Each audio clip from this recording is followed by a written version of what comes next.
আমি অনেক চেষ্টা করেছি কিন্তু আমি কোনোভাবেই আপনাকে মেনে নিতে পারছি না। একটা সম্পর্ককে এভাবে বয়ে নেয়ার কোনো মানে হয় না। আমি মুক্ত হতে চাই, মুক্ত হাওয়ায় উড়তে চাই। এভাবে থাকা সম্ভব না। তাই আমি চলে যাচ্ছি। ইশরা কথাগুলো বলে চলে যাচ্ছিল। আদ্র ইশরার হাত ধরে। আদ্র প্লিজ ইশরা যেও না। আমি পারবো না তোমাকে ছেড়ে এক মুহূর্ত থাকতে। একটু অপেক্ষা করো, সব ঠিক হয়ে যাবে। তুমি যেমনটা চাও আমি তেমন হয়ে থাকব। আমি সব ঠিক করে দিব। তবুও যেও না। ইশরা, যেটা এতদিনে ঠিক হয়নি তা আর ঠিক হওয়ার নয়। ইশরা চলে গেল। আদ্রকে একা ফেলে চলে গেল। আদ্র ধরফরিয়ে উঠে গেল। শরীর ঘেমে একাকার অবস্থা, বুকের পশমগুলো ঘামে বুকের সাথে লেপ্টে আছে। হার্ট খুব দ্রুত বিট করছে। এত কিছুর মাঝেও আদ্রর নিঃশ্বাস নিতে কষ্ট হচ্ছে।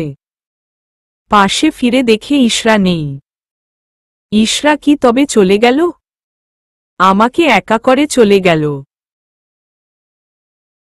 আদ্র ফ্রেশ না হয়ে রুম চেক করতে লাগলো।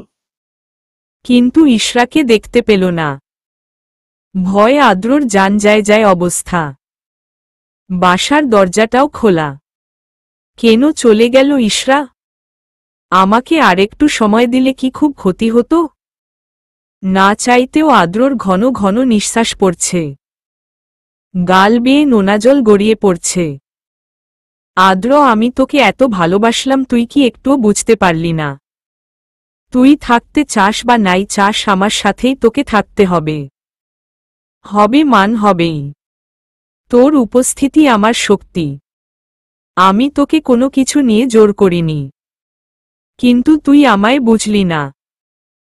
তুই যেখানেই যাস তোকে খুঁজে আমি বের করবই। তোকে থাকতে হবে আমার পাশে, আমার কাছে, আমার প্রতিটি শিরায় উপশিরায়, আমার নিঃশ্বাসে তোকে থাকতে হবে আমাতে। আদ্র চৌধুরীর আরেক রূপ দেখার জন্য প্রস্তুত হয়ে নে। থাকতে থাকতে অভ্যাস হয়ে যাবি। কথাগুলো বলতেই আদ্রর চোখ লাল রক্তবর্ণ ধারণ করল। বেডের পাশে ফ্লাওয়ার ভাস ছিল, সেটা লাথি দিয়ে ফেলে দিল। তারপর কি যেন ভেবে বাঁকা হাসি দিয়ে ফ্রেশ হতে চলে গেল। আদ্র ফ্রেশ হয়ে বের হতেই, ইশরা যাবেন না? আদ্র অবাক চোখে তাকিয়ে আছে ইশরার দিকে। ইশরা, কি হলো, যাবেন না? আদ্র, তুমি যাওনি? অবাক হয়ে, ইশরা, আমি একা যাব নাকি? আদ্র হুট করে এসে ইশরাকে দেয়ালের সাথে মিশিয়ে দিল।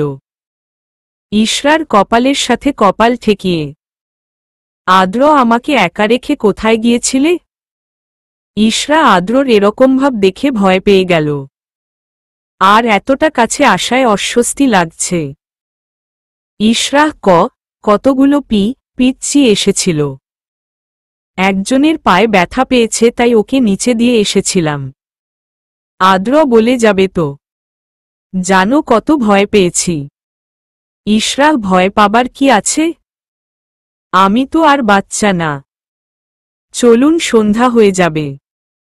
আদ্র একচুল পরিমাণ সরল না।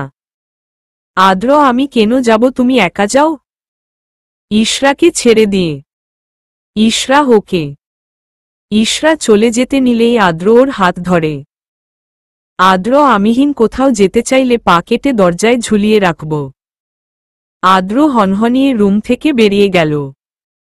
ইশরা মুচকি হেসে নিচে নামার জন্য নামতে নিলেই পিছন থেকে, আদ্র, আমি কি নামতে বলেছি?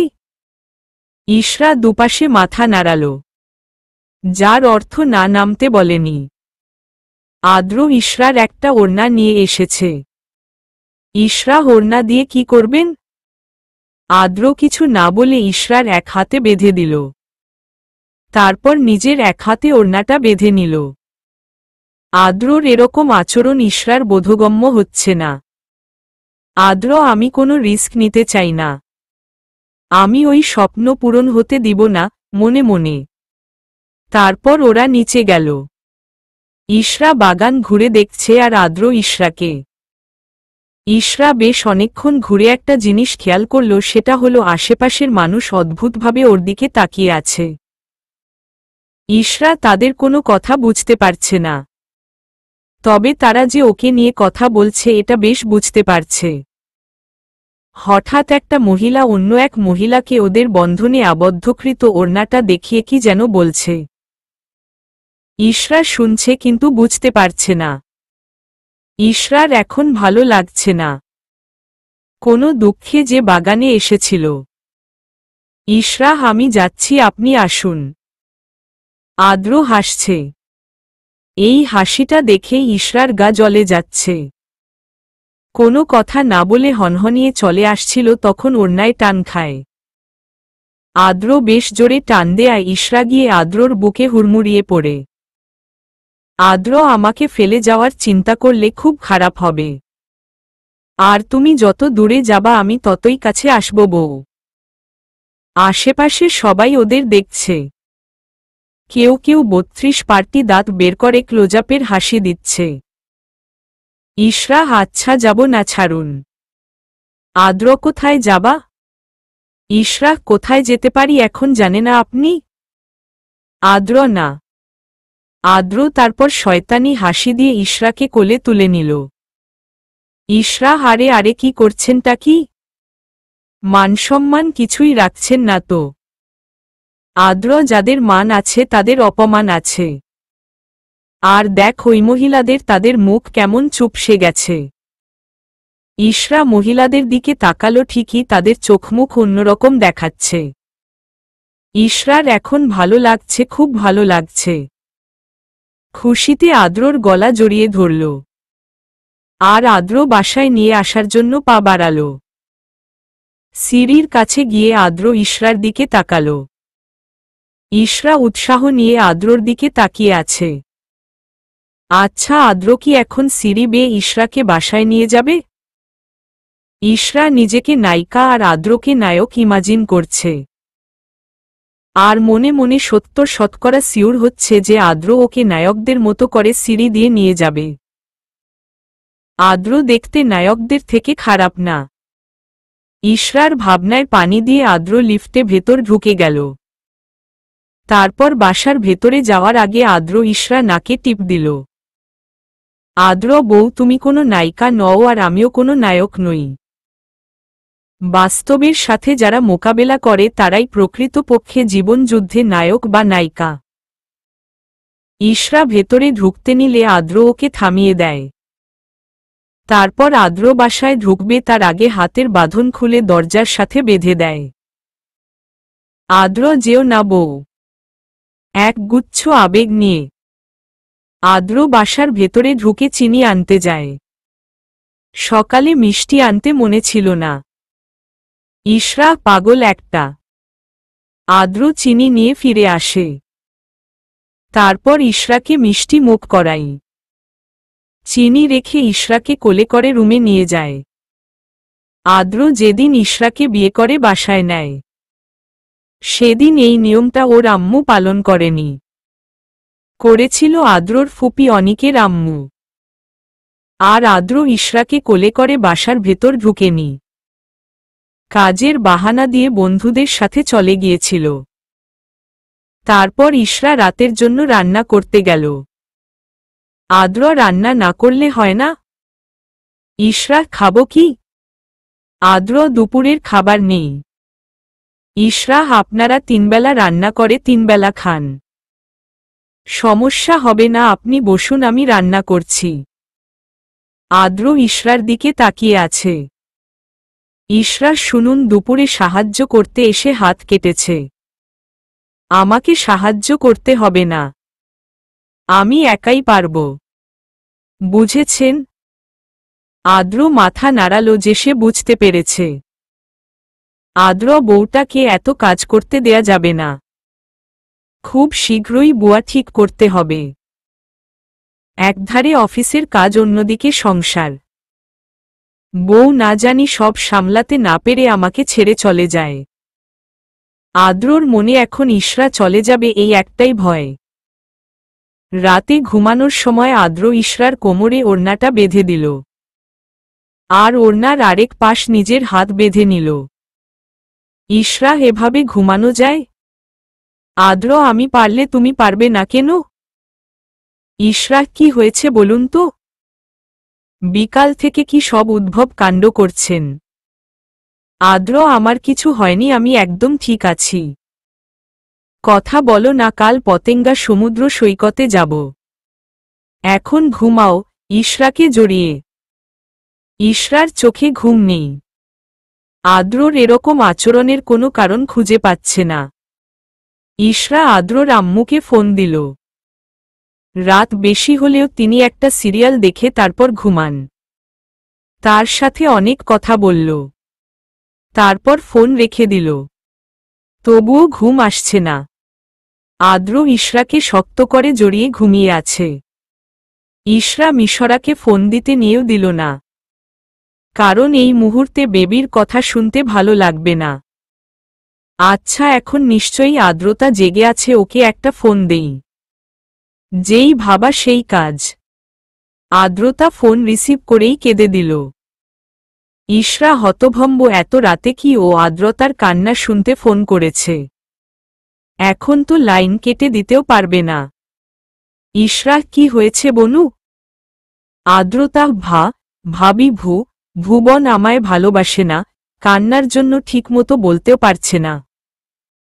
ইশরা, হেমা, এটা কি বলো? তোমার নিশ্চয়ই ভুল হচ্ছে।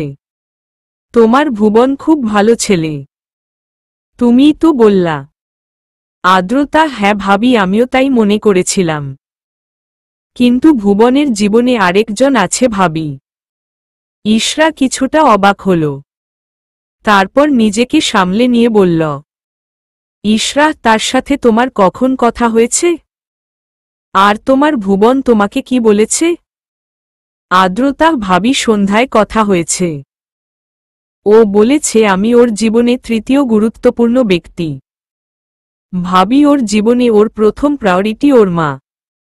তারপর আমি না হয়ে কিভাবে ওই মেয়েটা হয়? ইশরা, নাম জানো তার? আদ্রতা, না, শুধু বলেছে সেই মেয়ের সাথে আমার খুব শীঘ্রই দেখা হবে। ভাবি, আমি ওকে বলেছি তুমি কাকে বেছে নিবা, আমাকে নাকি ওই মেয়েকে? ও বলেছে ওই মেয়েটা আমার চাইতেও বেশি গুরুত্বপূর্ণ ওর জীবনে। ভাবি, ও আমায় ভালোবাসে না, ওরে আমি। ইশরা, রিল্যাক্স বনু, রিলেশনশিপে আছো সো এত হাইপার হচ্ছ কেন? মেয়েটা হয়তো ওর জীবনে খুবই গুরুত্বপূর্ণ কেউ। গার্লফ্রেন্ড ছাড়া কি কেউ কারো কাছে গুরুত্বপূর্ণ হতে পারে না? আর চিল বেবি, তোমাকে আমরা 10 জন দাঁড়িয়ে বিয়ে দিব। তোমাকে তো আমরা বানের জলে ভেসে যেতে দিব না। সো একটু ধৈর্য ধরো, তোমার ভুবনের কাছ থেকে জানো তার সাথে কি সম্পর্ক মেয়েটার। ক্লিয়ার? আদ্রতা, মন খারাপ করে। ইশরা, সব ঠিক হয়ে যাবে, টেনশন নিও না, আল্লাহ হাফেজ। আদ্রতা, ভাবি? ইশরা, আদ্রতা, ভাবি, আমি তোমাকে সোজাসাপটা বলে দিচ্ছি, ও যদি আমাকে ভালো না বাসে তবে আগে ওকে মারব, তারপর নিজে মরব। ইশরা, ভাই যেমন বোন তেমন, ভিলেন দুইটা, তোমার কিছু করতে হবে না। আগে কারণ খুঁজতে থাকো, তারপর আমিই তোমাকে মারতে আর মরতে সাহায্য করব। তারপর আর একটু আদ্রতাকে বুঝিয়ে ফোন রেখে দিল। ইশরার এখন ওয়াশরুমে যাওয়া উচিত। ইশরা একটুও নড়াচড়া করতে পারছে না। আদ্রকে ডাকবে ভেবে আদ্রর মুখের দিকে তাকাল। আদ্র ঘুমিয়ে আছে। ইশরা আস্তে আস্তে আদ্রকে ডাক দিল, কোনো লাভ হল না। শেষে আদ্রর গালে একটা কিস করল। আদ্র চট করে চোখ খুলে তাকাল। ইশরা একটু লজ্জা পেল। আদ্র, ঘুমের মধ্যে একটা ছেলেকে তুমি এইভাবে কিস করতে পারলা? ইশরার দ্বিতীয় ডাকেই আদ্র ঘুম ভেঙে গেছিল। ইশরা, ওয়াশরুমে যাব, ছাড়ুন। আদ্র, তা আমাকে ডাকছ কেন? ইশরা বেঁধে রাখছেন, জড়িয়ে ধরে রাখছেন, যাব কিভাবে? আদ্র, আমি কি জানি। ইশরা, ছাড়ুন। ছাড়া পেয়ে ইশরা ওয়াশরুমে চলে গেল। আজ ওরা পতেঙ্গা সমুদ্র সৈকতে যাবে। ওরা দুজন পাশাপাশি হাঁটছে। ইশরাহ, আমাদের কখনো একসাথে বৃষ্টিতে ভেজা হয়েছে? আদ্র পাঠকদের জিজ্ঞেস করো। ইশরাহ, আপনারা যদি কমেন্ট করে কিংবা রাইটারের ইনবক্সে উল্লেখ করেন যে আমাদের বৃষ্টিতে ভেজা হয়েছে কিনা, তবে খুবই উপকৃত হতাম। প্লিজ জানিয়ে দিবেন। আদ্র, আমার তো মনে নেই। ইশরাহ, তো কি হয়েছে, এখানে ভিজব? এরই মাঝে একটা লোক আসে, লোকটার মুখে বিরক্তির ছাপ। লোকস্বাধিলে বউয়ে ভাত ন হায়, চুরি গড়ি চইল চাবায়। হইজ্জা তুয়াদ্দে। লোকটার কথা ইশরার মাথার ওপর দিয়ে গেল। আদ্র, অতি হাম্মার ভাত নাই, অতি সুন্দরীর নেক নাই। লোকটা হদে ইতে নত অয়, নদে ইতে 90 ও নয়। আদ্র লোকটার কানে মুখে কি যেন বলল। আদ্র মুখে আর লোকটা কানে। তারপর লোকটা একটা বিশ্বজয় করা হাসি দিল। আদ্র, ফরর জিনিস হাইতে মজা, ফরর বউ চাইতে মজা। লোকটা আর কিছু না বলে চলে গেল। আচ্ছা, লোকটাকে আদ্র পিঞ্চ করেছে? আদ্র আর ইশরা বেশ কিছুক্ষণ ঘুরল। ওরা সমুদ্রে ভিজল। তারপর সমুদ্রে পাশেই শুয়ে পড়ল।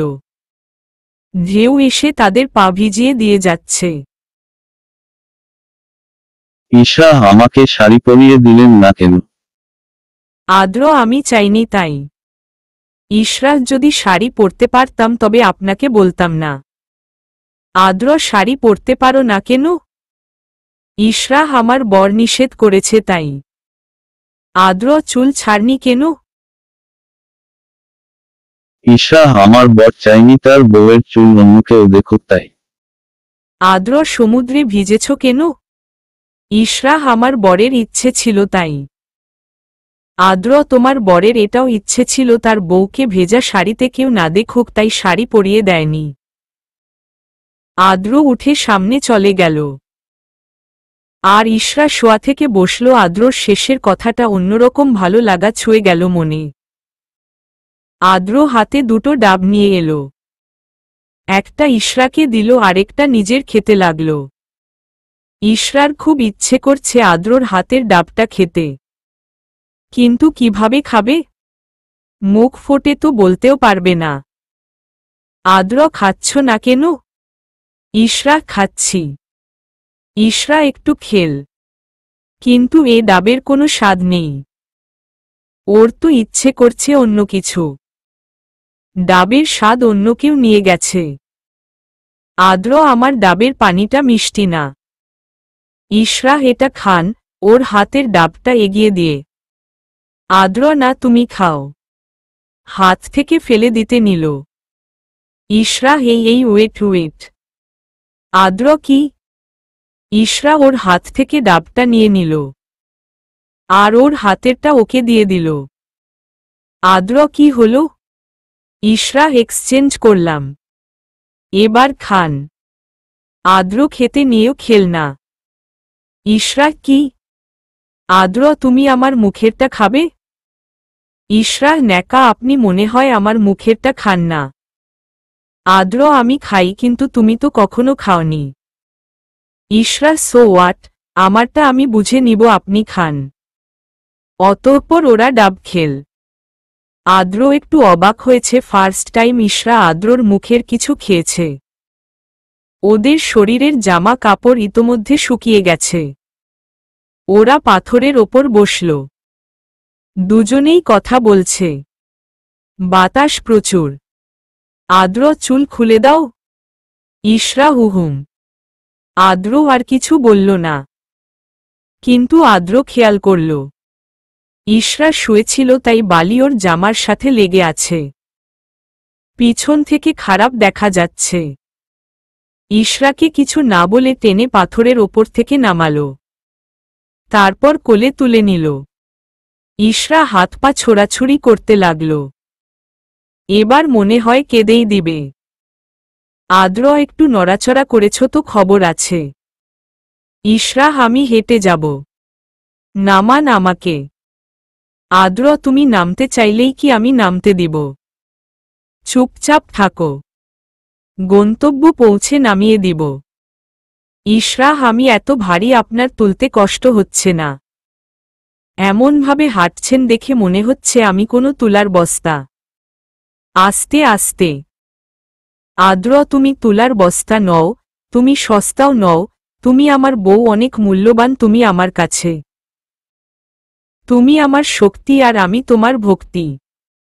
মনে থাকবে? ইশরা মাথা নাড়িয়ে বলল, হুম, মনে থাকবে। তারপর বাসায় নিয়ে এলো। ইশরা ফ্রেশ না হয়ে দাঁড়িয়ে রইল। আদ্র, কি হলো, দাঁড়িয়ে আছো কেন? তুমি গিয়ে ফ্রেশ হয়ে এসো, তারপর আমি ফ্রেশ হতে যাব। আদ্র সোফায় বসল। ইশরা গিয়ে আদ্রর গা ঘেঁষে বসল। আদ্র ভ্রু কুঁচকে গেল। ইশরা তো গা ঘেঁষে বসার মেয়ে নয়। আদ্র, কি হলো, বসে আছো কেন? ইশরা কিছু না বলে আরও কাছে গেল। আদ্র এতে একটু অবাক হল। নিশ্চয়ই ইশরার মাথায় কিছু একটা ঘুরছে। আদ্র, কি হলো? ইশরা এবার গা ঘেঁষে বসার আগেই আদ্র ওকে অবাক করে দিয়ে ওকে টান দিয়ে কোলে বসালো। আদ্র ইশরার ঘাড়ে মুখ ডুবিয়ে দিল। এতে ইশরার কাঁপাকাঁপি শুরু হয়ে গেল। আদ্র ঢং না করে বললেই হয়, আমার সাথে গোসল করতে চাও? ইশরা ওঠার জন্য চেষ্টা করছে, কিন্তু আদ্র ওর হাত দিয়ে ইশরার পেট চেপে ধরে বসে আছে। আদ্র, আমি কত বোকা, ঢং তো মেয়েরাই করবে। আর আমি কি বললাম? আচ্ছা চল একসাথে গোসল করি। ইশরার হাত ধরে টেনে ওয়াশরুমের দিকে নিয়ে যেতে লাগল। এবার ইশরা জোরে চেঁচিয়ে বলল, ইশরা, না। আদ্র, কি না? ইশরা, আমি আপনার সাথে গোসল করব না। আদ্র তো গা ঘেঁষে বসে কি বোঝাতে চাচ্ছিলে? ভ্রু নাচিয়ে। ইশরার ইচ্ছে করছে আদ্রর মাথা না নিজের মাথা দেয়ালের সাথে ঠুকতে। কি পাপ করে যে বসেছিল তার পাশে? বসেছিল, তার মানে কি এই যে ও ওনার সাথে গোসল করবে? ইশরা, আপনাকে এটা বলতে চাচ্ছিলাম যে আমরা আবার যাব পতেঙ্গা। এই উদ্ভট চিন্তা ভাবনা বাদ দেন। ইশরা আদ্রর হাত ছাড়িয়ে ওয়াশরুমে ঢুকে গেল। আদ্র মুচকি হেসে আবার সোফায় গিয়ে বসল। আদ্র, যতদূর যেতে চাও যাও, কিন্তু তোমার পাশে যেন আমি থাকি। সময় আমার অনেক আছে। তুমি সময় নাও, আমার তাড়া নেই। দিন শেষে উত্তরটা হ্যাঁ শুনব বলেই তো তোমায় সময় দেয়া। আদ্র ফ্রেশ হতে চলে গেল। আর ইশরা রান্না করতে। রান্না ভালোই করছিল, কিন্তু বিপত্তি ঘটল অন্য জায়গায়। সব মশলা বাটা ইশরা শরীরে পড়ল। ইশরা তা নিয়েই রান্না শেষ করল। তারপর আদ্রকে খেতে দিল। আদ্র ওকে বসতে ওর সাথে খেতে বলল, কিন্তু ইশরা খেতে রাজি হল না। তাই আদ্র এক প্রকার জোর করে ইশরাকে 3-4 লোকমা ভাত খাইয়ে দিল। আদ্রকে বলে ওয়াশরুমে ফ্রেশ হতে গেল। গা থেকে ভীষণ বাজে গন্ধ। আদ্রকে খাওয়া শেষ হতে না হতেই ওয়াশরুম ফ্রেশ হতে চলে গেল।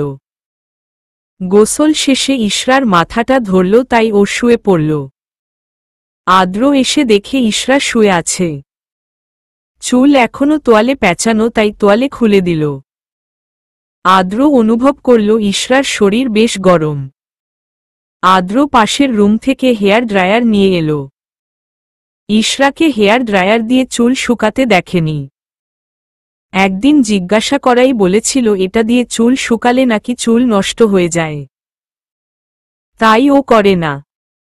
কিন্তু আদ্র ইশরার চুল শুকাতে এটা এনেছে, কারণ এমনিতেই ওর শরীর গরম। চুলের ঠান্ডায় যদি কিছু একটা হয়। আদ্র ইশরার পিঠ থেকে চুলগুলো সরিয়ে মাথার পাশে বালিশে সোজা করে চুলের আগাগুলো শুকালো। তারপর আস্তে আস্তে ইশরার চুল শুকালো, কিন্তু শরীর ভীষণ গরম। আদ্র কতক্ষণ জল্পটি দিল, তারপর ঔষধ আনতে নিচে চলে গেল। আদ্র ফিরে ইশরাকে ঔষধ খাইয়ে দিল, কিন্তু ইশরা বমি করে দিল। আদ্র ইশরাকে শুইয়ে ফিয়ে ফ্লোরে বমি পরিষ্কার করতে লাগল। পরিষ্কার করে দেখে ইশরা ঘুমিয়ে গেছে। রাত 9টার সময় আদ্র ইশরাকে জাগাল। এখন কিছু খাইয়ে ঔষধ খাওয়াতে হবে। কিন্তু ইশরা উঠছে না। আদ্র এক প্রকার টেনে ইশরাকে উঠাল। ইশরা দুর্বল, এত ডাকছেন কেন? আমি ঘুমাবো। আদ্র ইশরার কথায় কর্ণপাত না করে টেনে তুলে খাবার খাইয়ে দিল। ইশরা তো কেঁদে কেটে সব একাকার করে ফেলছে। আদ্র ঔষধ খাওয়ানোর পূর্বেই ইশরা বমি করে দিল। নিজের শরীরে বমি নিয়ে ইশরার জামা কাপড় চেঞ্জ করল। কারণ এখানে আর কোনো তৃতীয় ব্যক্তি নেই। আদ্র নিজের টি শার্ট চেঞ্জ খুলে ফেলল। একটা ভেজা কাপড় দিয়ে শরীর মুছে নিল। এখন গোসল করা মানেই বিপদ। যেহেতু প্যান্টে বমি লাগেনি তাই চেঞ্জ করল না। তারপর জোর করেও ইশরাকে ঔষধ খাওয়াতে পারল না। ইশরার শরীরের তাপমাত্রা বেড়ে গেছে। আদ্র মাথায় পানি ঢালল কিন্তু জ্বর কমছে না। ইশরার হাত পায়ে সর্ষে তেল দিল। আদ্র উপায়ন্তর না পেয়ে ইশরা সাপের মতো জড়িয়ে ধরল। ইশরার শরীরের গরমে আদ্রর কিছুটা অস্বস্তি বোধ করছে। ইশরা আদ্রকে শক্ত করে জড়িয়ে আছে। রাত যত গভীর হচ্ছে ইশরার শরীরের অবস্থা আরও খারাপ হচ্ছে। আদ্র কি করবে ভেবে পাচ্ছে না, আর এদিকে ইশরা শরীর ব্যথায় ফুপিয়ে ফুপিয়ে কাঁদতে লাগল। ইশরার কান্না প্রতিটা শব্দ, প্রতিটা জলের ফোঁটা আদ্রর বুকে চিনচিন ব্যথার কারণ হচ্ছে। ইশরাকে একা ফেলে এখন ডাক্তার ডাকতেও যেতে পারবে না। আদ্র পড়ল মহা ঝামেলায়। আদ্র এবার উঠে ইশরাকে ঔষধ দিল কিন্তু ইশরা খাবে না। ঔষধ না খাওয়া পর্যন্ত ইশরা একটু শান্তি পাবে না বলে মনে হচ্ছে আদ্রর কাছে। আদ্র এবার ইশরার দুগাল হাত দিয়ে চেপে ধরল। ইশরার মুখ খুলে গেল। আদ্র ইশরার মুখে ঔষধ ঢুকিয়ে দিল কিন্তু বিপত্তি বাড়ল বই কমল না। কিছুতেই ইশরা পানি খাচ্ছে না। আর আদ্র খাওয়াতে পারছে না। আদ্র নিজের মুখে পানি নিয়ে ইশরার মুখের সাথে চেপে ধরল। সবটুকু পানি ইশরার মুখের ভেতর দিয়ে দিল। কিন্তু পানি গিলছে না। তাই আদ্র ইশরার মুখে একটা ছোটখাটো কামড় দিল। ব্যাস, ইশরা ওই এক কামড়েই পানি গিলে ফেলল।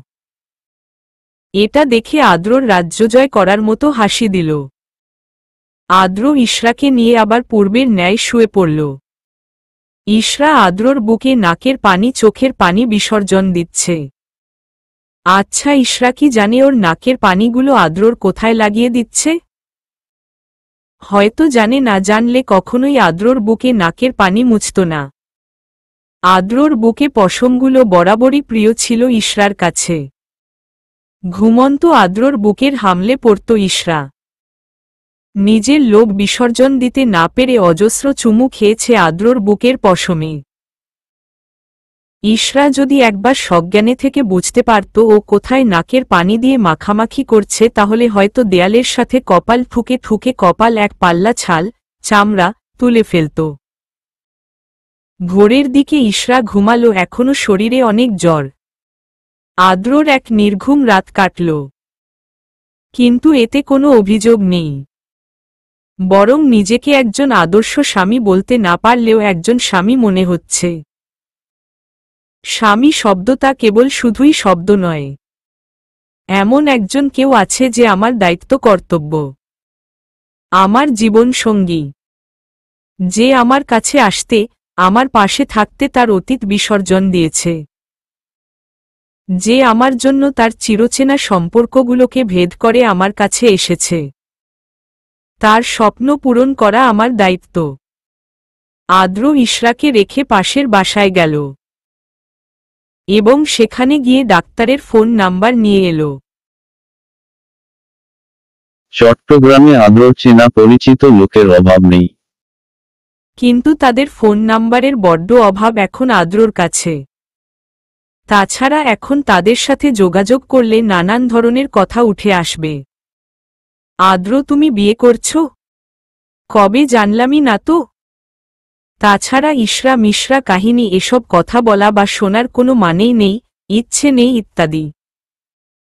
প্রায় মিনিট 15 মধ্যে একজন ডাক্তার এলো। ইশরার শরীরেও তখন প্রচণ্ড জ্বর। ডাক্তার জ্বরের ঔষধ আর ব্যথার কন্টিনিউ করতে বলল, সাথে কিছু ঔষধ অ্যাড করে প্রেসক্রিপশন দিল। আদ্র বমি করে, ডাক্তার ওকে কি হসপিটালে নিয়ে যাব? ডাক্তার, ডোন্ট ওয়ারি, অনেকের জ্বর এলে বমির বেগ বেড়ে যায়। আপনি ঔষধগুলো কন্টিনিউ করেন, হোপফুলি এতেই উনি ঠিক হয়ে যাবেন। ডাক্তার ব্যাগ থেকে একটা ইনজেকশন বের করল। ইশরার হাতে পুশ করতে হাতের কাছে নিতেই আদ্র। আহ! Doctor, are you okay me আদ্র? আদ্র, ইয়াহ, আম ফাইন। ডাক্তার মৃদু হাসল। তারপর ইনজেকশন দিয়ে দিল। আদ্রকে ডাক্তার ইশরার খেয়াল রাখার কথা বলে চলে গেল। আদ্র দারোয়ানকে দিয়ে ঔষধ আনল। আদ্র বেশি কিছু করতে পারে না। তার থেকেও বড় কথা, 2 দিন আগে ওর হাত কেটে গেছে। আদ্র ডিম সিদ্ধ করল, তারপর দুধ গরম করল। এরই মাঝে পাশের ফ্ল্যাট থেকে দাদা দাদি এসে দেখে গেছে। দাদি রুটি ভাজি আরও কি কি যেন নিয়ে এসেছে। দুপুরেও নাকি তারা খাবার দিয়ে যাবে। আদ্র ইশরাকে জোর করে ডিম খাওয়ালো। ইশরা বারবার মুখ ঘুরিয়ে নিচ্ছিল, কিন্তু আদ্রর ধমকিধামকির জন্য খেতে হল। ইশরাকে ঔষধ খাওয়াতে গেলেই তেতো তেতো করে পিছিয়ে যাচ্ছে। ইশরা, বিশ্বাস করুন, খুব তেতো। আদ্র, বাচ্চাদের মতো করো না, ঔষধটা খেয়ে নাও। ইশরা, হুহুম, ঔষধ খুব তেতো। আদ্র, জ্বরের কারণে তোমার মুখ তেতো হয়ে গেছে। ঔষধ তেতো না। ইশরা, খাবো না, তেতো। বাচ্চাদের মতো কান্না করতে লাগল। আদ্র ইশরার মুখের সাথে নিজের মুখ মিলিয়ে দিল। ইশরা, হুম্মম। কিছুক্ষণ পর ইশরাকে ছেড়ে দিয়ে Adro, what you mean by umm? This is soft, তেতো মিঠা। এবার ঔষধটা খাও। ইশরা বাধ্য মেয়ের মতো খেয়ে নিল। খাওয়া মাত্রই বমি করে ফেলে দিল। সারাদিন আদ্র ইশরার খেয়াল রেখেছে। ইশরা রাজগুবি কিছু বায়নাও পূরণ করেছে। আদ্র ইশরাকে খাওয়ানোর জন্য আপেল এনেছিল, সেটা আদ্রকে খেতে হবে। মাত্র 2 কামড়ে আদ্র খেয়েছে। তারপর আবার ও যখন শরীর ব্যথায় কাঁদত, আদ্র ওকে কোলের মধ্যে বসিয়ে বুকের ওর মাথাটা রেখে বিলি কেটে দিত। ইশরা তখন আদ্রর উইথাউট টি-শার্টে বুকের সাথে লেপ্টে ছিল। রাতের দিকে আবার জ্বর বেড়ে গেল। ইশরার কান্নার বেগ বাড়তে লাগল। ইশরার শরীর প্রচণ্ড ব্যথায় ব্যথিত। আদ্র এবার ওর আম্মুকে ফোন দিল। আদ্র, আসসালামু আলাইকুম আম্মু। আদ্রর আম্মু, ওয়ালাইকুম আসসালাম। কেমন আছিস তোরা? আদ্র, আলহামদুলিল্লাহ, আমি ভালো আছি, কিন্তু ভালো নেই ইশরা। আদ্রর আম্মু, সে কি হয়েছে ইশরার? আদ্র, গত 2 দিন ধরে জ্বরে ভুগছে। কি করব আম্মু, কিছু বুঝতে পারছি না। আদ্রর আম্মু, ইশরার এত জ্বর আর তুই এখন বলছিস? আদ্র, সরি আম্মু, এখন আমি কি করব? আদ্রর আম্মু, জ্বর কি অনেক? আদ্র, হুম। আদ্রর আম্মু, তাহলে জলপটি দে, আর শোন, ইশরাকে জড়িয়ে ধরে থাক, যাতে ঠান্ডা না লাগে ওর।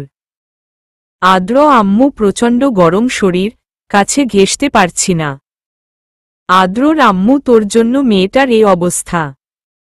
পইপি করে বারণ করেছি, যাস না, কিন্তু শুনলি না, নিয়ে গেলি। এখন যদি ওকে ঝাপটে ধরে না থাকিস, ওর শরীর আরো খারাপ হয়, তবে তোর একদিন কি আমার যতদিন।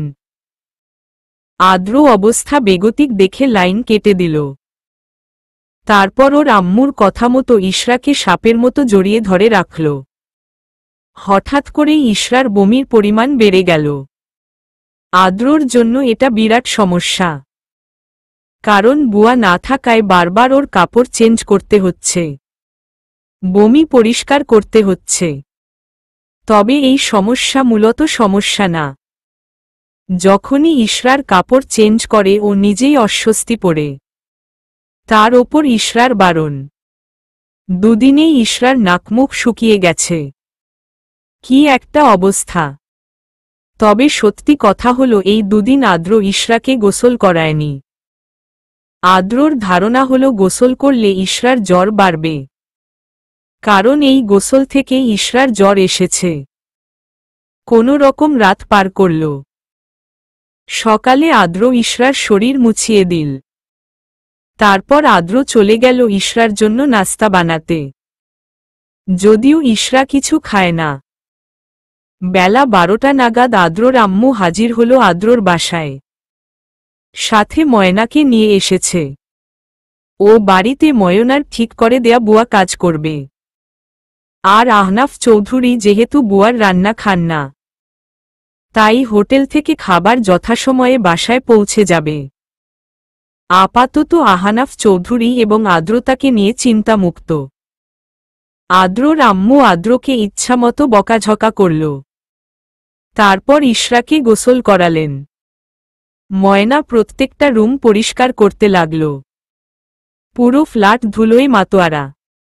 তারপর আদ্রর আম্মু ইশরার জন্য স্যুপ বানিয়ে খাইয়ে দিলেন। কিন্তু ইশরা তাও বমি করে ফেলে দিল। অবাক করা বিষয় হল এতে বিন্দুমাত্র রাগ করেননি তিনি। বরং হাসিমুখে সব পরিষ্কার করল।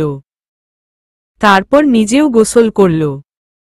ভোর সকালে কারো ফোপানোর শব্দ পেয়ে ঘুম ভেঙে গেল ইশরার। পাশে তাকিয়ে নিজের চোখ থেকেও জল গড়িয়ে পড়ল। নিজেকে আজ অনেক ভাগ্যবতী মনে হচ্ছে ইশরার। 1 সপ্তাহ ধরে জ্বরে অনেক কষ্ট দিয়েছে আদ্র আর আদ্রর মাকে। আজ আদ্র জায়নামাজে বসে ইশরার জন্য কাঁদছে। একটা মানুষ এত তাড়াতাড়ি বদলে যেতে পারে। যার কাছে ইশরা ছিল শুধুই প্রতিশোধ নেয়ার গুটি। যে শুধুই ইশরাকে পর্যায়ক্রমে কষ্ট দিয়ে গেছে। সে আজ ইশরাকে এতটা ভালোবেসে ফেলছে যে ওর অসুস্থতায় কাঁদছে। আদ্র কাঁদছে, ইশরাও কাঁদছে। ইশরার কোনো কিছুই আদ্র ওর মাকে করতে দেয় না। সব নিজে করে, শুধু আদ্রর আম্মু গোসল করিয়ে দেয়। নিজের ছেলে এমন কেয়ারিং দেখে অবাক হয় আদ্রর আম্মু। যে ছেলেটা বাসর রাতেও নিজের ঘরে স্থান দেয়নি। যে ছেলেটা পার্টিতে নিজের বউকে অপমান হতে দেখেও কোনো প্রতিবাদ করেনি। আজ সে ছেলেই বউয়ের এত কেয়ার করে, না খেয়ে থাকে। একসময় আদ্রর ব্যবহারের জন্য ইশরার কাছে লজ্জায় মুখ দেখাতে পারতেন না। আজ ছেলেকে নিয়ে অনেক গর্ববোধ করছেন তিনি। ডাক্তার এসে ইশরাকে স্যালাইন দিয়ে গেছে। আর চেক আপ করে বলেছেন ইশরার ভাইরাস জ্বর হয়েছে।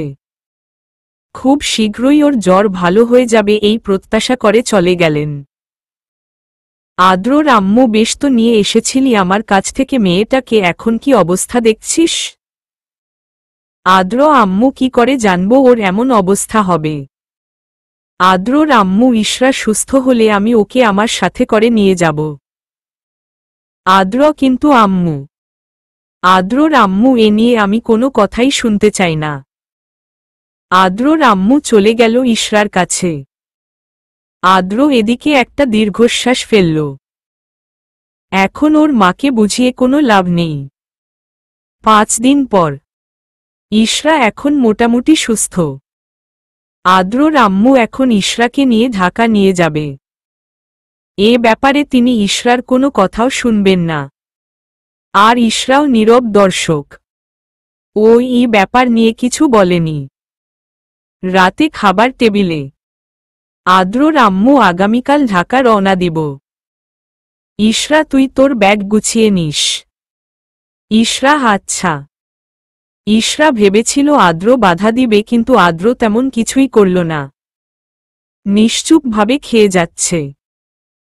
খাওয়া দাওয়া শেষে সব গুছিয়ে শাশুড়ির ব্যাগপত্র গুছিয়ে এসে দেখে আদ্র উল্টো পাশে মুখ করে শুয়ে আছে।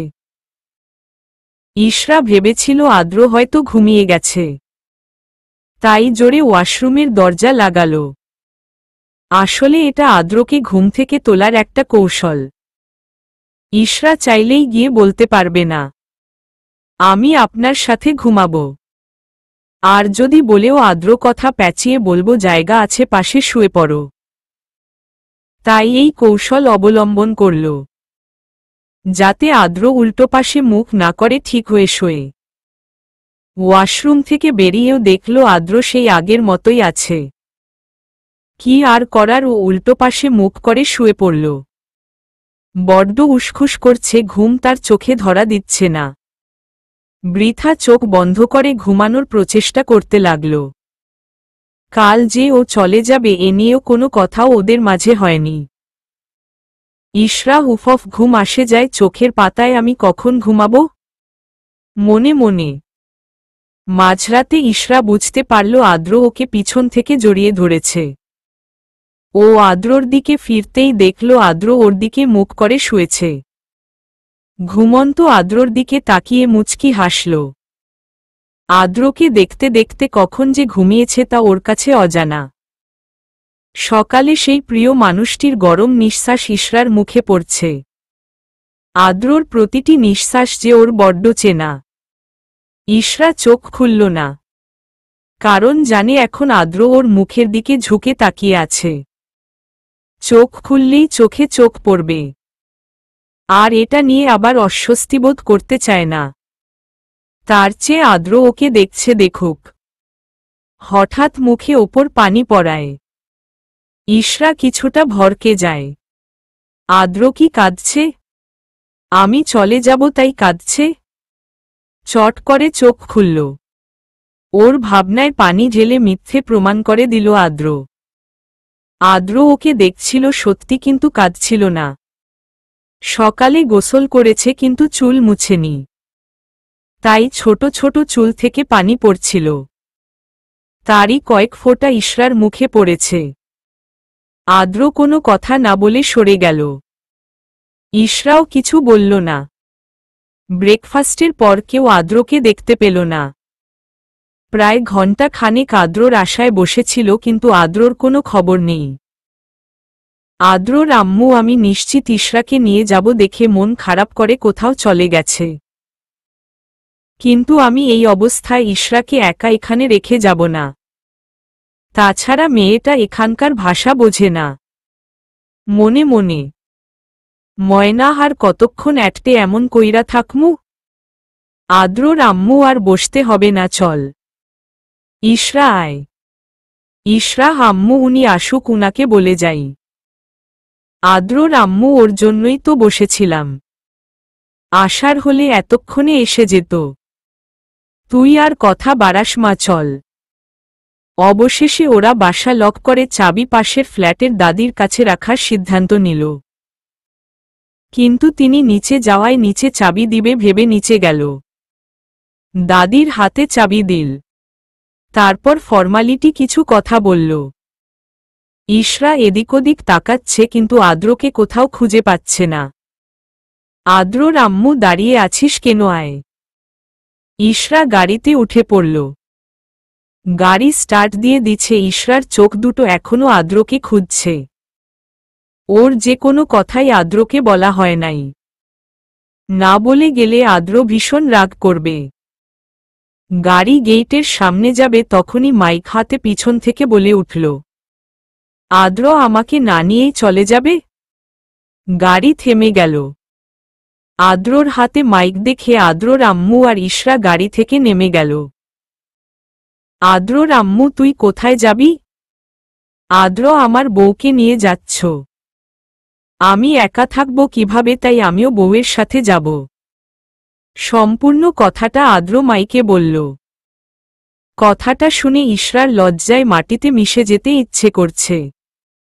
এই লোকটা কেমন কেন? আশেপাশে যারা ঢাকা কিংবা অন্যান্য অঞ্চলের তারা সবাই হাসছে। ছেলের কথা শুনে আদ্রর আম্মু কিছুটা ভ্যাবাচ্যাকা খেল। গাড়িতে ময়না আর ড্রাইভার হাসতে লাগল। আদ্রর আম্মু আদ্রর কান ধরে বলল, আদ্রর আম্মু তুই এত বেহায়া কেমনে হইলি? আদ্র একটু বেহায়া হলে ক্ষতি কি? বেহায়া তো শুধু আমার নিজের, একান্ত নিজের বউয়ের জন্য হয়েছি। আদ্রর কথা শুনে আদ্রর আম্মু হেসে গাড়িতে উঠে গেল। ময়না, আদ্র ভাইজান তো পুরাই বউ পাগলা হইয়া গেছে। কথাটা বলে খিলখিল করে হাসল ময়না। সাথে ড্রাইভার মতিনও হাসল। আদ্র ইশরার কানের কাছে স্লো ভয়েসে বলল, আদ্র, আমাকে একা রেখে যাওয়ার শাস্তি তুমি পাবে, শুধু সময়ের অপেক্ষা। অতঃপর চট্টগ্রামের পাট চুকিয়ে রওনা দিল ঢাকার উদ্দেশ্যে। আদ্রর গাড়িতে আদ্র ড্রাইভিং সিটে, আর পিছনে আদ্রর আম্মু আর ইশরা। যেটা আদ্রর আম্মু গাড়ি নিয়ে এসেছিল সেটায় ড্রাইভার মতিন আর ময়না। এই গাড়িটা আগে আর আদ্রর গাড়ি পিছনে। আদ্রর আম্মু, কিভাবে এমন বউ পাগলা গেলি তুই? আমি তো এমনভাবে তোকে চাইনি। আমি কখনো চাইনি তুই বউ পাগলা হ। আদ্র তা চাইবে কেন? সবসময়ই তো আব্বুকে চেয়েছ আব্বু যাতে বউ পাগলা থাকে। আব্বু তাই হয়েছে। আদ্রর আম্মু, কি বলছিস? ভুলে গেছিস আমি তোর মা। আদ্র, আমার মা কই? আমি তো দেখতে পারছি না। আদ্রর আম্মু, তাহলে আমি কে? আদ্র, তুমি আমার বান্ধবী। আদ্রর আম্মু, আবার মনে করিয়ে দিলি তুই? ইশরা কি মনে করিয়ে দিল? আদ্রর আম্মু, আর বলিস না। আদ্রকে একটা মেয়ে পছন্দ করত। কোথা থেকে যেন ওর ফোন নাম্বার জোগাড় করেছিল, শুধু ডিস্টার্ব করত। একদিন মেয়েটা কি করল জানিস? আমি আরও রেস্টুরেন্টে বসেছিলাম, আমার সামনে আদ্রর গালে একটা কিস দিল। আমি আর আদ্র তো মেয়ের দিকে অবাক হয়ে তাকিয়েছিলাম।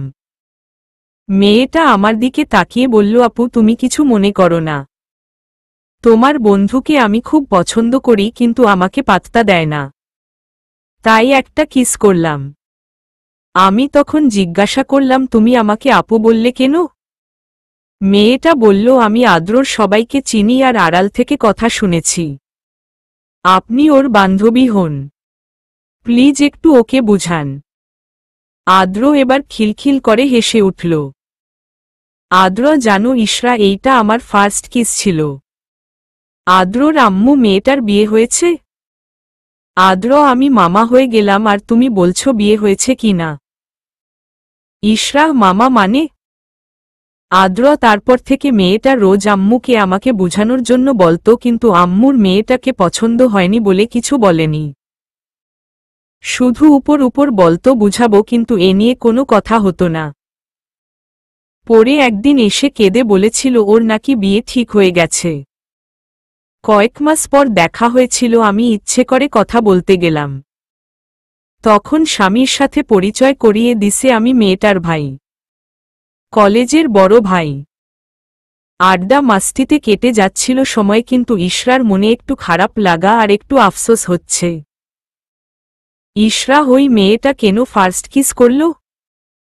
কেন আমার সাথে তার দেখা হলো না আগে? তাহলে আমিই আগে কিস করতাম। শাকচুন্নি নিজের জামাইরেও কিস করে, আবার আমার জামাইরেও কিস করছে মনে মনে। আদ্র, আম্মু, আমি পোড়া পোড়া গন্ধ পাচ্ছি। তুমি পাচ্ছ? আদ্রর আম্মু, হ্যাঁ আমি পাচ্ছি, আর চোখে ইশরার দিকে তাকিয়ে। ইশরা, কই, আমি তো পাচ্ছি না। আদ্র আর আদ্রর আম্মু একে অপরের দিকে তাকিয়ে হেসে দিল। ইশরা বকা বনে গেল। এবার বুঝতে পারছে তারা কি বুঝিয়েছে। ইশরা লজ্জা পেল। হোক না একটু লজ্জা, লজ্জাময় অনুভূতি। একটু লজ্জা পেলে কি খুব বেশি ক্ষতি হবে? এখানে এসেই ইশরা ওর আব্বু আম্মুর সাথে দেখা করল।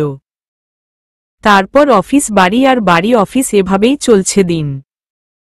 ভালো সময় খুব দ্রুত কেটে যায়, সব আগের মতোই আছে।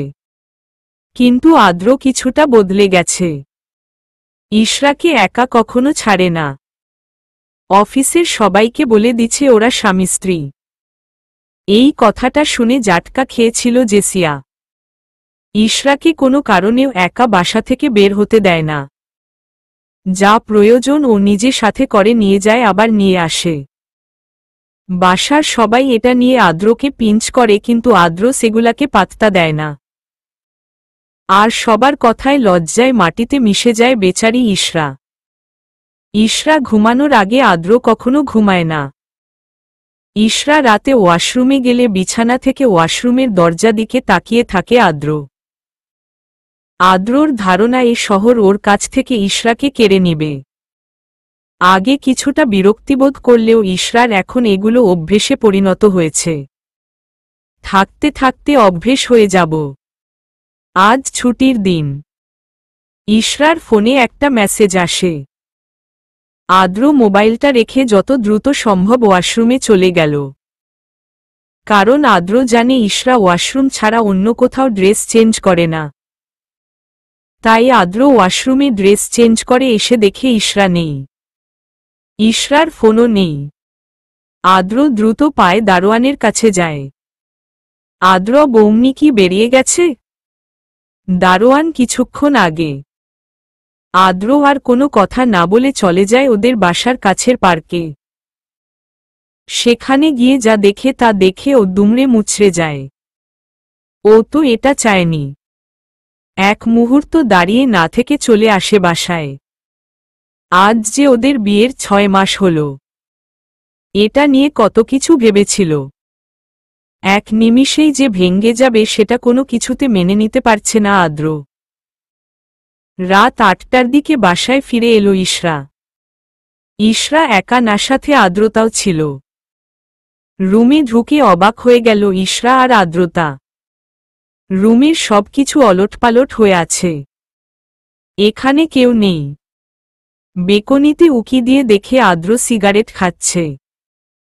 আদ্র রুমে এসে সিগারেটের সব ধোঁয়া ইশরার মুখে ছাড়ল। ইশরা কাশতে লাগল। আদ্রতা, কি করছিস ভাইয়া? আদ্র, বেরিয়ে যা। আদ্রতা, আমি যাব না।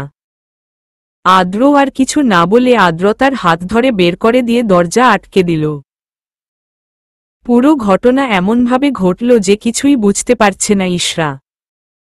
ওপাশ থেকে দরজা ধাক্কাচ্ছে আদ্রতা। ইশরা, তুমি চলে যাও বনু। ইশরা আদ্রর দিকে তাকিয়ে ভরকে গেল। আদ্রর এরূপ ওর ভালো করে চেনা। বাসর রাতে আদ্রর এমন রূপ দেখেছে ইশরা। অনেকটা ভয় নিয়ে জিজ্ঞাসা করল আদ্রকে। ইশরা, কি হয়েছে? আদ্র কিছু না বলে ইশরাকে ধাক্কা ফেলে দিল। তারপর ওর গাল চেপে ধরল। আজ থেকে 6 মাস আগে ঠিক এভাবেই আদ্র ইশরার উপর টর্চার করেছিল। পার্থক্য শুধু একটাই, আদ্র সেদিন কথা বলে প্রতিশোধ নেয়ার জন্য টর্চার করেছিল আর আজকে কোনো কথা ছাড়াই করছে। আদ্র বেল্ট খুলে ইশরাকে মারতে নিল, কিন্তু মারল না। কার গায়ে হাত তুলবে? যাকে এত ভালোবাসত তার গায়ে? নাকি যে ছিল আদ্রর সুখের চাদর তার গায়ে? আদ্র, চলে যাও। ইশরা কাঁদছে। আদ্র, আমি ভালো কথা বলছি, চলে যাও। ইশরা, আমি কেন চলে যাব? আমি আপনার সাথে থাকতে এসেছি। আমি যাব না। আদ্র, দেখ, আমি ঠান্ডা মস্তিষ্কে কথা বলছি, তুই চলে যা। ইশরা, আমি কেন যাব? আমি যাব না। আদ্র, কেনর উত্তর চাইছিস? তুই আমার সামনে দাঁড়িয়ে কেনর উত্তর চাইছিস? এত সাহস তোর? ইশরা কিছু বলার আগেই আদ্র ইশরার হাতে মোচড় দিয়ে ধরল। আদ্র, ভালোই তুই চলে যা, নইলে খুব খারাপ হয়ে যাবে। তুই চলে যা। ইশরা কিছু বলছে না। আদ্র, তোর যা চাই গত 5 মাস 29 দিনে আমি দিতে পারিনি। তুই তোর জীবন সুন্দর করে সাজা। ইশরা, আমার কিচ্ছু চাই না। আমি শুধু আপনার সাথে থাকতে চাই। আদ্র ইশরার গাল চেপে ধরে। আদ্র, থাকতে চাস? তোর থাকা মানেই তো আমার টাকা খরচ করে অন্যজনের সাথে ফুর্তি করা। কি ভেবেছিস আমি জানি না? তুই আর তোর বোন প্ল্যান করে আমার জীবনে এসেছিস। কেন নষ্ট করলি আমার জীবনটা? কেন ব্যবহার করলি আমাকে? আমি মুক্তি চাই এসব থেকে। তুই আমাকে মুক্তি দে। ইশরাহ, ব্যবহারটা আমি না, আপনি আমাকে করেছেন নিজের পরিবারের জন্য। ভালোবাসায় মুক্তি হচ্ছে বিয়ে, সবচেয়ে বড় মুক্তি হচ্ছে ডিভোর্স। সেদিন আপনি ভালো থাকবেন বলে বিয়ে করেছিলাম, আর আজ আপনাকে ভালো রাখতে মুক্তি দিয়ে দিব। আদ্র, আমি চাইছি বলে মুক্তি দিবি বলছিস নাকি অন্য কারণে তা আমার ভালো করে জানা আছে। ইশরাহ, অবুঝকে বুঝানো যায় কিন্তু বুঝদারকে না। সেদিন চেয়েছি ভালো রাখতে, আজও চাইছি আপনি ভালো থাকুন। ইশরাহ হাতার উল্টো পাশে চোখ মুছে নিল। গিফটটা নিচ থেকে তুলে রুম থেকে বেরিয়ে যাওয়ার আগে বলে গেল, ইশরাহ ভালো থাকবেন। আদ্র নিচের দিকে মাথা দিয়ে কাঁদছে। আদ্র, কত সহজেই মুক্ত করে দিলে।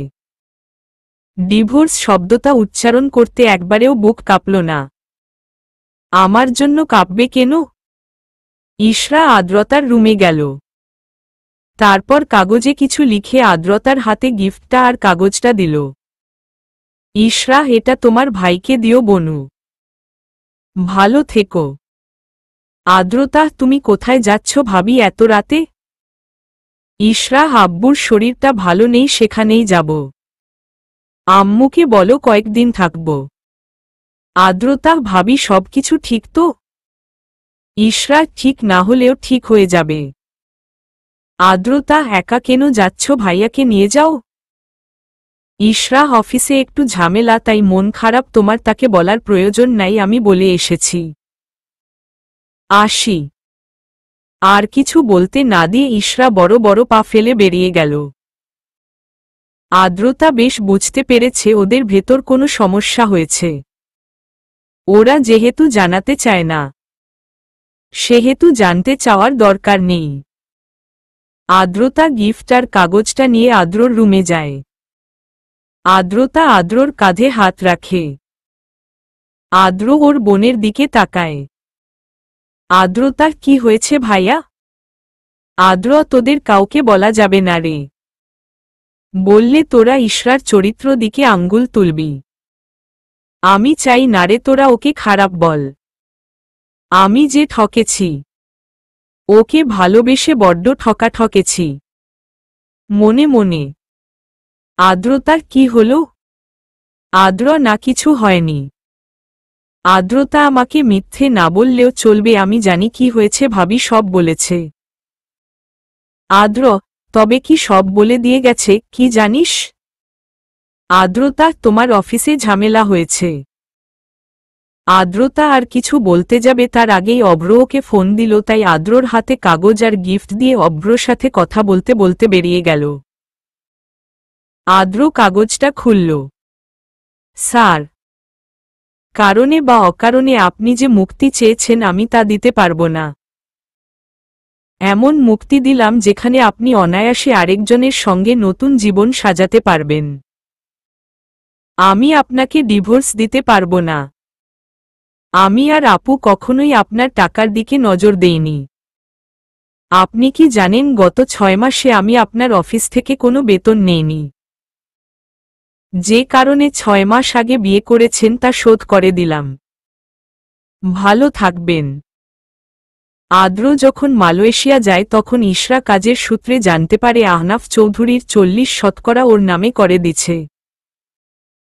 তারপর সেদিন আদ্র আনিশার সাথে যেসব কথা বলেছে তা সব শুনেছে ইশরা। ইশরাকে বিয়ে করার সঠিক কারণও সেদিন জানতে পেরেছিল। সাথে এটাও জেনেছিল যে আদ্রর খেলায় ইশরা একটা গুটি মাত্র। তারপরেও কোনো অভিযোগ বা অভিমান করেনি। আদ্র যদি এভাবে থাকতে পারে তো ওর থাকতে সমস্যা কোথায়, এইসব ভেবেই ও জিজ্ঞাসা করেনি। হয়তো সঠিক সময় এলে আদ্র নিজেই বলবে, কিন্তু আদ্রর জন্য সে সময় এলোই না। এতদিনের ঝামেলায় আর চট্টগ্রাম যাওয়ার কারণে ইশরা দলিলে স্বাক্ষর দিতে পারেনি। আজ 6 মাসের বিবাহ বার্ষিকীতে গিফট হিসেবে আদ্রর জন্য দলিলটা নিয়ে এসেছিল, যাতে আদ্র সম্পত্তি নিয়ে টেনশন মুক্ত থাকতে পারে। আসার সময় আদ্রতার সাথে দেখা হয়, তখনই একসাথে বাসায় ফেরে। আদ্র ইশরার গিফট খুলল। এতে একটা দলিল আর একগুচ্ছ গোলাপ ফুল। গোলাপ ফুলের সাথে পেঁচানো প্রিয় লেখা। দলিলটা ইশরার 40% সম্পত্তি সবই আদ্রর নামে করে দিয়েছে ইশরা। আদ্র, আমি এগুলো চাইনি, কেন দিলে আমায়? আমি তো থাকতে চেয়েছি তোমার সাথে ইশরা, কিন্তু তুমি যা করলে। আদ্র পার্কে গিয়ে দেখে একটা ছেলে ইশরার কাঁধে হাত দিয়ে দাঁড়িয়ে আছে, আর তার সামনে একটা ছেলে আর একটা মেয়ে। ইশরা, ভাই তুমি কত কেয়ার নেও তোমার গফের, কিন্তু আমার এইটা। ছেলেটার মাথায় টোকা দিয়ে, একটা ফোন করে না, একটা মেসেজও দেয় না। ছেলেটা, আমি কি এমনি এমনি এমন করি নাকি? তোমার একটা পরিবার আছে, তুমি আমার সাথে সারাদিন কথা বললে তো সবাই ভালোভাবে নিবে না, তাই তোমাকে ফোন দেই না। ইশরা, এত কেন বুঝো তুমি আমাকে? আমারও তো ইচ্ছে করে তোমার সাথে কথা বলতে। ছেলেটা, তোমার পরিবার স্বাধীনতা দিবে এমন তো আর অন্য মেয়ের পরিবার দিবে না। আমি তোমার কথা ভেবেই দেই না। চাই না কেউ তোমার দিকে আঙ্গুল তুলুক। তারপর সামনে থাকা ছেলে মেয়ে কি যেন কথা বলে চলে গেল। আর ছেলেটা ইশরা পেটে গুঁথা দিয়ে বলল, ছেলেটা, কবে দেখা করিয়ে দিবি তোর ভিলেন বরের সাথে? শালাকে পেলে আমার বউকে তার কাছে রাখার জন্য শাস্তি দিতাম। ইশরা, তারা কিসের? ছেলেটা, তারা কিসের মানে? আমার কত কষ্ট হয় জানিস? বউ ছাড়া ঘুম আসে না, ওই শালা কেমনে বুঝবো আমার কষ্ট? মাঝে মাঝে ভাবি তোকে তুলে নিয়ে আসি। ইশরা, ধীরে বৎস, আমি নিজেই চলে আসব। তোমার কষ্ট করতে হবে না। কথাগুলো শোনার পর আর 1 মিনিটও থাকেনি আদ্র। চলে গিয়েছিল বাসায়। রাত 1টার দিকে ইশরা ওর বাসায় গেছে। এক শহরে 2 প্রান্তের দুটো মানুষ নির্ঘুম রাত পার করল। ইশরার মা ইশরার কাছ থেকে কোনো প্রত্যাশিত উত্তর পায়নি। ইশরা তাকে বেড়াতে এসেছে বলেছে, আবার চলে যাবে এটাও বলেছে। সকালে নাস্তা না করে ইশরা ছাদে গিয়ে দাঁড়িয়েছিল। একজোড়া চোখ তার দিকে গভীরভাবে তাকিয়ে আছে।